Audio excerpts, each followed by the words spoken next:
Hi, I'm attorney Casey Walker. I'm the founder of VA Disability Group and I'm a former VA adjudicator. Today I would like to discuss regulations in the VA's manual rewrite instructing adjudicators as to when a C&P examination is required, otherwise known as a compensation and pension examination.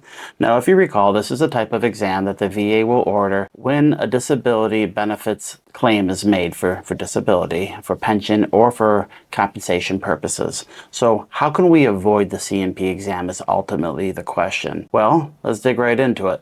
The first thing we have to do is we have to give the VA evidence that's adequate for rating purposes. And whether or not the VA will schedule a C&P exam is determined after they've reviewed the evidence you've given them at the outset. If it's sufficient and adequate to determine the disability rating, then they are required and instructed to not order a C&P examination. So what is an example of something being adequate for rating purposes?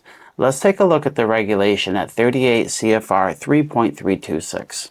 So an adjudicator's attention is drawn to subparagraph B. There it states, provided that it is otherwise adequate for rating purposes, any hospital report or any examination report from any government or private institution may be accepted for a rating claim without further examination. So what that's saying there is that the adjudicator does not need to schedule a C&P exam when they have adequate evidence within their possession. The reason we're talking about this today is because the manual rewrite, which is the VA's form of interpreting regulations, it's an internal policy. It's not really law, but it's kind of a gray area because they're bound to their own interpretations and rules. But the manual rewrite was recently updated to include more specific guidance as to when an adjudicator is required to accept the evidence they already have in their possession from private medical providers, specifically disability benefit questionnaires. So the VA updated its manual rewrite in 2024 to lend more probative value and credibility to private examination reports, specifically disability benefits questionnaires. These are known as DBQs. That's the lingo that a lot of people will use, DBQs.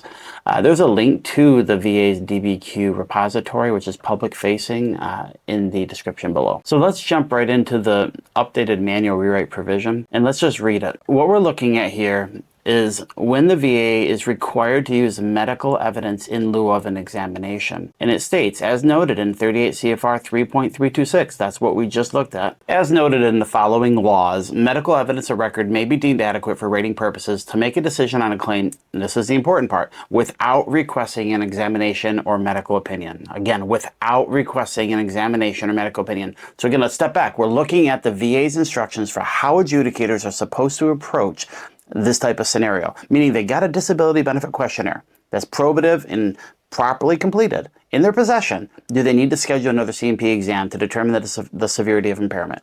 The answer is no.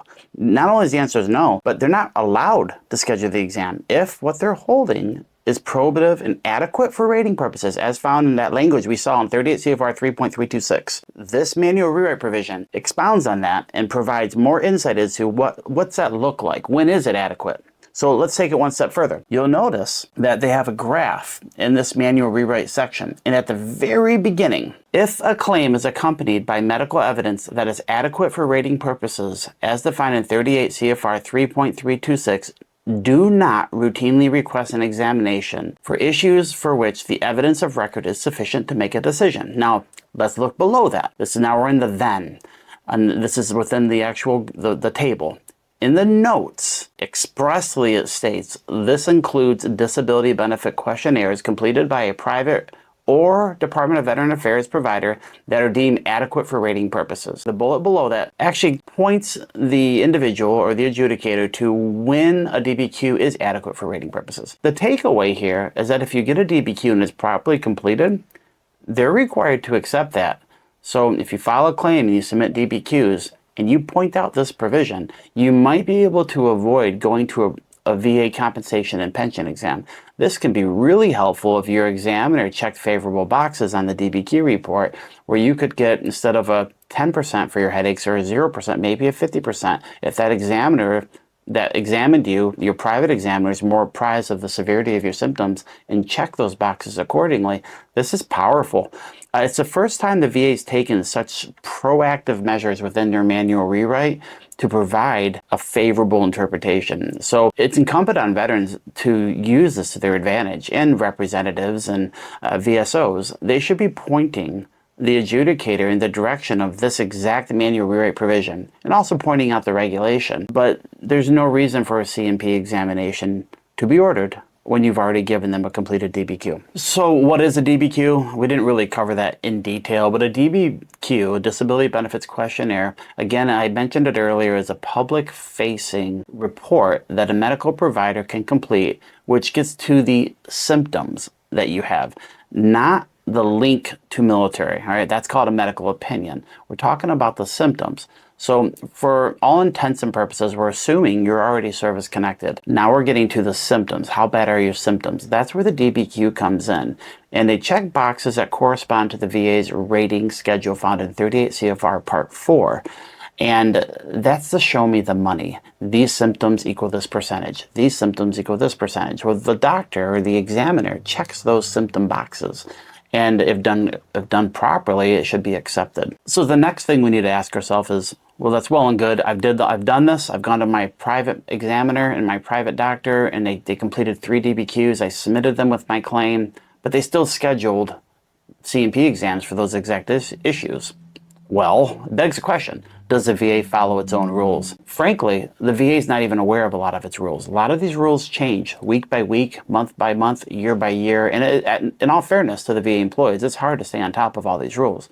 But that's why it's incumbent on you to give a cover page with the evidence you provide at the outset, pointing them to this law, this manual rewrite and the regulation, and hoping that they don't schedule that exam.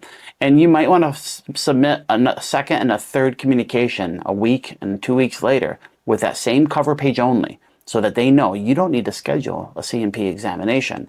But back to the original statement, will the VA still schedule the C&P examination? Maybe. I'd say it's 50-50. They get this wrong a lot. There's problems though if the VA does schedule the C&P exam.